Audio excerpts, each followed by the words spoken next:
মা তোর কি হইছে? আব্বা আমার কেমন জানি লাগতেছে, হাঁসের ডিম আর মাশরুম খায়া মাথা ঘুরতেছে। কে দিছিলি এই হাঁসের ডিম আর মাশরুম?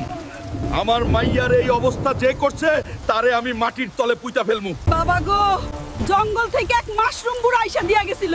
কোন দিকে গেছে? আজকে তার হাড্ডি মাংস আলাদা করমু। ওই মাশরুম বুড়া, সামনে আয়। আমার মাইয়ারে বিষ খাওয়াইছস, আজকে তোর মাশরুম ভর্তা বানামু। এত চিল্লাস কেন? আমার রাজত্বে আইসা আমারে ভয় দেখাস? আমার মাইয়ার এই দশা কেন করলি? তাড়াতাড়ি সুস্থ করার মন্ত্র বল। আমার মাশরুম খাইলে সবাই হাঁসের মতো খুব সুন্দর হয়। সুন্দর? তোর সুন্দরের গুষ্টি কিলাই। জলদি ভালো করার মন্ত্র ক, নাইলে তোর 12টা বাজামু। আর মারিস না।